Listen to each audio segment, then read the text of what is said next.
Bienvenue chez Aimer des Petits Cœurs. Bienvenue chez Aimer des Petits Cœurs. Une fois de plus, je suis ici dans le Missouri, à Saint-Louis.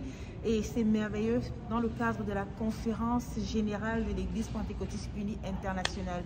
Nous avons des enseignements merveilleux, fantastiques, fabuleux, enrichissants, très propices pour le développement personnel, le développement de l'Église et le soutien de tout être, tout membre d'une église, tout individu, toute personne, qu'elle soit même sauvée ou non. C'est juste génial et je vous invite chaque année à venir à la conférence générale. C'est un événement unique, riche.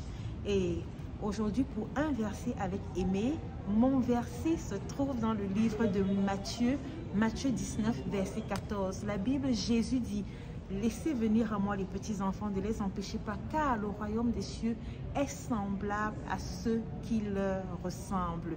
Pourquoi est-ce que le royaume des cieux est semblable à ceux qui ressemblent aux petits enfants? Qu'est-ce qu'ils ont en particulier, les petits enfants?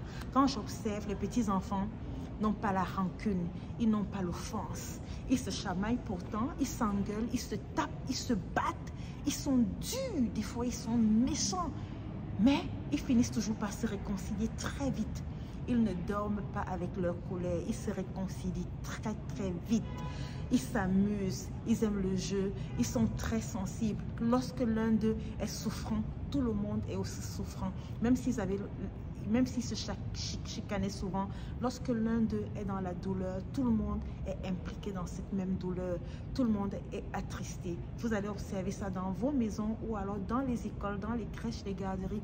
Quand vous voyez les petits-enfants, même s'ils se battent, même s'ils sont nerveux entre eux, lorsque un souffre, c'est comme si tout le monde souffrait aussi. Tout le monde est attristé et veut voir son ami dans la joie. Et c'est à cela que Jésus veut que nous ressemblions. Nous ressemblons aux petits-enfants parce que le royaume des cieux est semblable à ceux qui leur ressemblent. Ici, nous avons été richement bénis par une panoplie d'enseignements. Et ce matin, nous avons eu l'enseignement de Cheryl O'Donnell. C'est la présidente des femmes du district de l'Ontario. Et son enseignement, ou alors son séminaire, c'était des mini-séminaires autour des petites tables. Son séminaire parlait sur l'offense. Comment gérer l'offense? Est-ce qu'on est celle-là qui, lorsqu'elles sont offensées, elles restent sur place et elles attendent juste que les choses se résolvent d'elles-mêmes? Ou alors, est-ce que nous sommes celles-là qui, lorsqu'elles sont offensées, elles se disent que le temps va guérir la blessure et ça va aller? Ou alors celles-là qui, lorsqu'elles sont offensées, elles se disent comment gérer l'offense? C'est comme si on avait un conflit. Comment gérer le conflit? Et c'est important de savoir comment le gérer, d'avoir la sagesse de le gérer, parce qu'il faut bien que ce soit géré. Il ne faut pas que nous dormions avec notre colère. La colère n'accomplit pas la justice de Dieu. La Bible dit la colère des hommes n'accomplit pas la justice de Dieu. En étant en colère, ça ne sert à rien. Mais en gardant ça aussi, en gardant l'offense dans nos cœurs, sans traiter l'offense, mais plutôt laisser l'offense s'imprégner dans nos cœurs, elle va produire ce qui s'appelle l'amertume. L'amertume va produire la rancune. Et nous savons que la rancune, c'est un cancer. C'est une gangrène qui tue, qui apporte la division dans le cœur de Christ, dans le corps du Christ, qui apporte la division dans les familles, qui apporte la division dans les relations et qui nous met dans une prison agrémentée par les mauvaises pensées. Oui, la rancune nous attire toujours les mauvaises pensées. Oui, mais pourquoi la personne avait dit ça? Oui, mais pourquoi elle avait fait ça? Mais qu'est-ce qu'elle pensait quand elle disait ça? Elle ne m'aime pas, mais elle est méchante, elle est comme ça. Oh, non. Ces pensées n'ont pas lieu d'être. Nous allons gérer l'offense parce que nous voulons aller au ciel. Je veux voir la gloire de Dieu. Je veux voir les miracles, les prodiges. Je veux voir la démonstration de la puissance de Dieu. Et je ne vais pas laisser l'offense venir m'empêcher de voir la démonstration, la gloire de Jésus.